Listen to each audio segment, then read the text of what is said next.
Donc on va choisir de mettre de l'interactivité. Donc tout objet est interactif. Donc pour ça, on peut choisir un titre.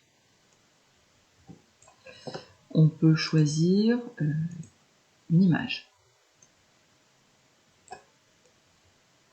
On peut choisir une ressource. On peut choisir un élément interactif.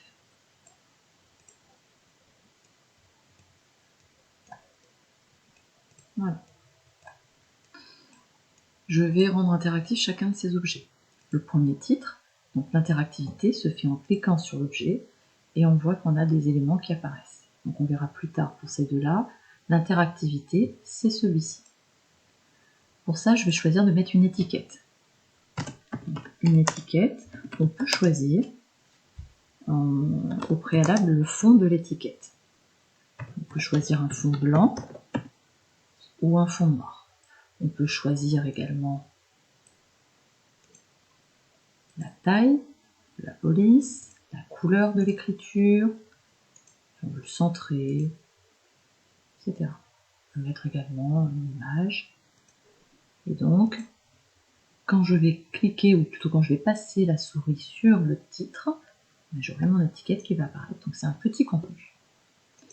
Le deuxième, je vais associer, toujours pareil, je clique, je vais mettre une fenêtre. Donc une fenêtre ici. Je vais également augmenter, mettre en gras, changer la couleur éventuellement. Également centrer, je vais à la ligne et je vais insérer par exemple une image. Je peux même insérer une vidéo. Donc voilà mon QR code. Je peux choisir également de modifier la taille de ma fenêtre. Je vais mettre une petite fenêtre de taille moyenne. De cette façon, quand je vais cliquer sur l'ordinateur, je vais avoir donc mon QR code et mon titre. Ensuite, troisième contenu, je vais mettre aller à la page. Je peux choisir soit de revenir en arrière, soit d'aller à la toute première page, etc., à la dernière, ou je peux choisir la page que je veux. Donc je vais choisir par exemple la page précédente.